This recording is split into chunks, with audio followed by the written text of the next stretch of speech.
다 함께 사도신경 하심으로 2024년 3월 26일 화요일 고난주간 특별 새벽기도회 하나님께 올려드리겠습니다. 전능하사 천지를 만드신 하나님 아버지를 내가 믿사오며 그 외아들 우리 주 예수 그리스도를 믿사오니 이는 성령으로 잉태하사 동정녀 마리아에게 나시고 본디오 빌라도에게 고난을 받으사 십자가에 못 박혀 죽으시고 장사한 지 사흘 만에 죽은 자 가운데서 다시 살아나시며 하늘에 오르사 전능하신 하나님 우편에 앉아 계시다가 저리로서 산자와 죽은 자를 심판하러 오시리라. 성령을 믿사오며 거룩한 공예와 성도가 서로 교통하는 것과 죄를 사하여 주시는 것과 몸이 다시 사는 것과 영원히 사는 것을 믿사옵나이다. 아멘. 찬송가 290장 찬송하시겠습니다. 우리는 주님을 늘 배반하나 내 주 예수 여전히 날 부르사 그 참 되신 사랑을 베푸시나니 내 형제여 주님을 못 따르라. 주 널 위해 비네 주 널 위해 비네 주 널 위해 비네 항상 미시네.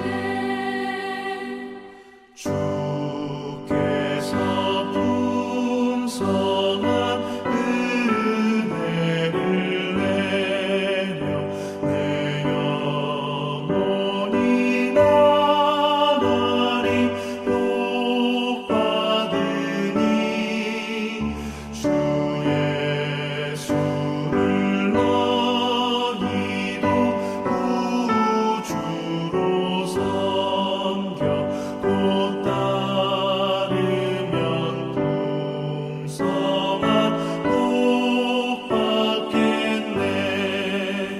주 널 위해 비네 주 널 위해 비네 주 널 위해 비네 항상 미시네.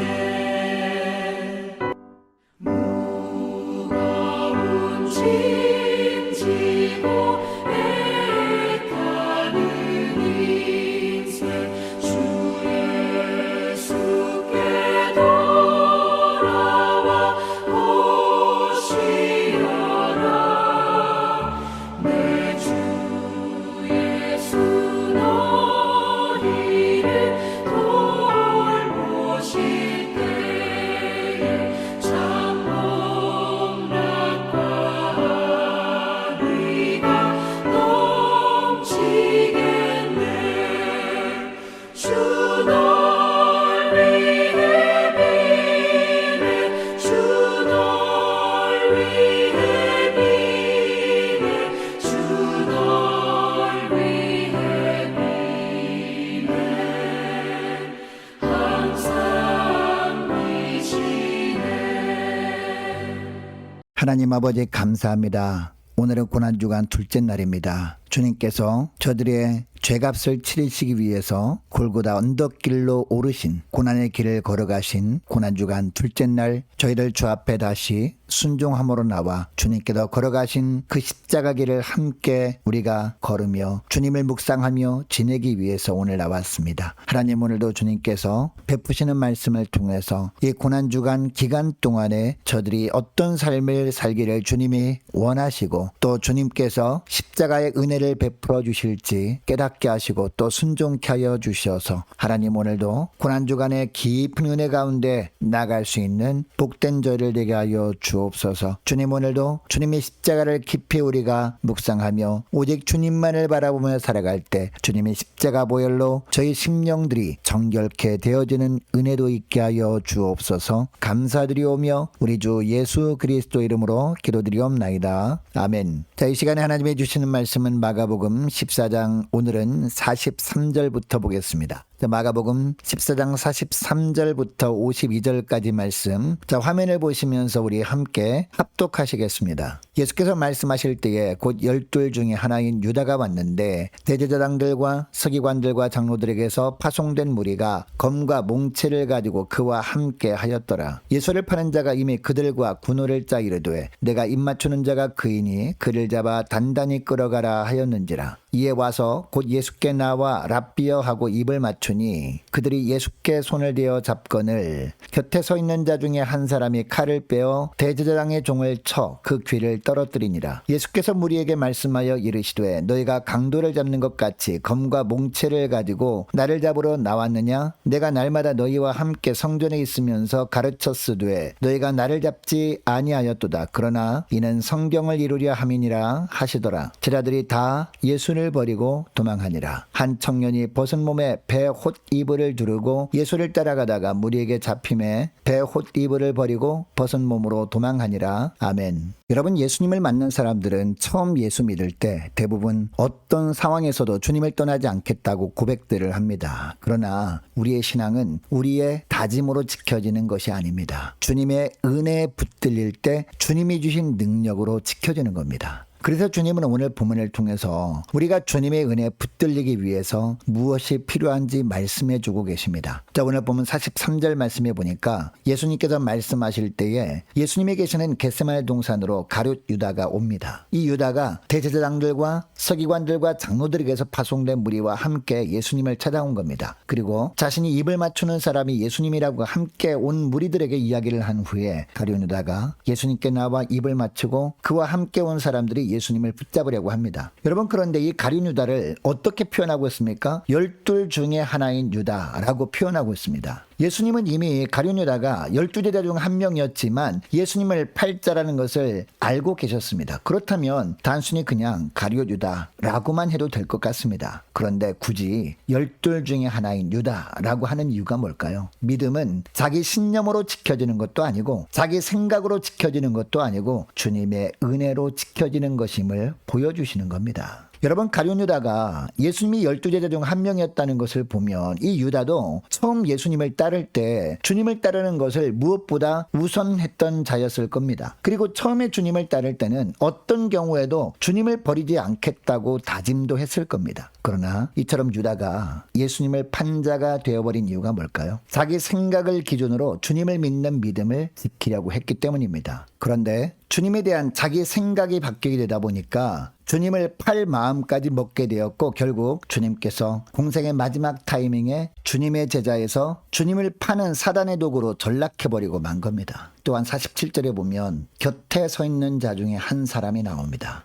여러분, 우리가 읽은 마가복음 본문에는 이 사람이 누구인지 자세히 나오지 않습니다. 그러나 병행 구절인 요한복음 18장 10절에 보면 이 사람이 베드로라고 하고 있습니다. 대제사장들과 서기관들과 장로들이 보낸 사람들이 검과 몽채를 가지고 와서 예수님을 잡으려고 하니까 베드로가 어떻게 합니까? 칼을 빼어서 제사장의 종을 쳐서 귀를 떨어뜨립니다. 요한복음에는 이 제사장의 종의 이름도 말고였다라고 분명히 밝힙니다. 그리고 누가복음 22장에 보면 예수님은 이것을 보시고 이것까지 참으라 라고 하시면서 말고의 귀를 만져서 낫게 해주십니다. 여러분, 이때 주님께서 베드로에게 하신 중요한 말씀이 있습니다. 마태복음 26장 52절에 보니까 내 칼을 도로 칼집에 꽂으라. 칼을 가지는 자는 칼로 망하느니라 라고 하십니다. 그리고 이어지는 53절 54절 말씀에도 보니까 너는 내가 내 아버지께 구하여 지금 12군단 더 되는 천사를 보내시게 할 수 없는 줄로 아느냐? 라고 하십니다. 그리고 내가 만약 그렇게 하면 이런 일이 있으리라 한 성경이 어떻게 이루어지겠느냐? 라고 하십니다. 여러분, 베드로는 제사장의 종들이 예수님을 붙잡으려고 할 때 예수님을 지키기 위해 칼을 쓴 것이었습니다. 그러나 예수님이 베드로에게 하신 말씀을 보면 이것은 하나님의 뜻이 아니었습니다. 예수님은 가룟 유다가 예수님 예수님을 판 사람들을 데리고 예수님께 왔을 때 하나님이 구원 계획을 이룰 때가 되었음을 아셨습니다. 그래서 주님은 순수히 사람들에게 잡혀주신 것이었습니다. 반면에 베드로는 이것을 정확하게 몰랐기 때문에 예수님을 지킨다는 명목으로 칼을 썼던 겁니다. 자, 그리고 50절 말씀도 보니까 제자들이 다 예수를 버리고 도망하니라 라고 합니다. 또한 51절 말씀도 보면 한 청년도 예수님이 붙잡히신 후에 예수님을 따라가다가 무리에게 붙잡히니까 배 홑 이불을 버리고 벗은 몸으로 도망합니다.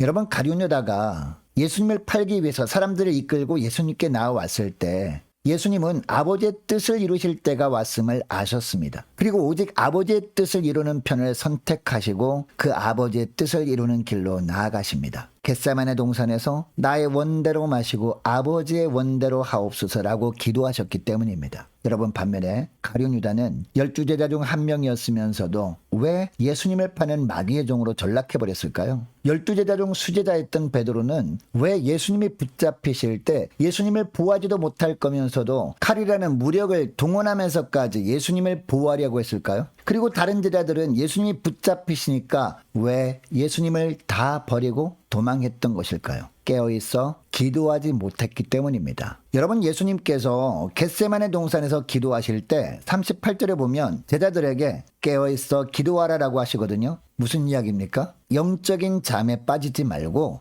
영적으로 깨어서 기도하라는 겁니다. 무슨 이야기냐? 영적으로 깨어 있어야 기도할 때마다 예수님처럼 우리 자신의 뜻이 아니라 오직 하나님 아버지의 뜻대로 되어지길 기도하게 된다라는 겁니다. 그래야 우리의 다짐으로 신앙을 지키려고 하지 않고 오직 주님의 은혜에 붙들려서 진실한 신앙생활을 할 수 있게 된다라는 겁니다. 그래서 어떤 상황에서도 동요하지 않고 오직 주님의 능력의 손에 붙들려서 하나님께서 하나님의 뜻대로 인도하시는 대로 끝까지 주님과 함께 생명의 길로 나아갈 수 있게 된다라는 겁니다. 여러분, 이것을 기억하시고 오늘 기도할 때 이렇게 기도했으면 좋겠습니다. 하나님, 저희들 오늘도 영적인 잠을 자지 않고 영적으로 늘 깨어서 기도할 때마다 오직 저희 뜻대로 되지 않게 하시고 오직 하나님 아버지의 뜻대로 되게 해달라고 간절히 기도함으로 말미암아 어떠한 상황에서도 흔들리지 않고 주님과 함께 주께서 인도하시는 생명의 길로만 나아가는 복된 저희를 되게 해달라고 간절히 기도할 수 있기를 원합니다. 계속해서 기도하기를 원하는 것은 고난주간 특별 새벽기도의 마지막 시간까지 잘 참여하게 하옵소서 간절히 기도하기를 원하고 금요일에 있을 성찬식에 은혜가 충만케 해달라고 간절히 기도하기를 원합니다. 주님께서 맡겨주신 사역 잘 감당할 수 있는 환경과 여건을 허락해달라고 함께 기도하기를 원하고 유초등부 중고등부 청년부를 위해서 남녀 전도회와 각 구역을 위해서 함께 기도하기를 원합니다. 또 많은 환우들이 있습니다. 환우들 위해서 기도해 주시기 바라고 군복무 중인 유호성 형제를 위해서 취업을 앞둔 청년들을 위해서 선교사님들 가정들과 나라와 민족과 교회의 앞날을 위해서 또 저와 여러분이 가지고 나온 기도 제목을 놓고 우리 함께 기도하기를 원합니다. 기도하겠습니다.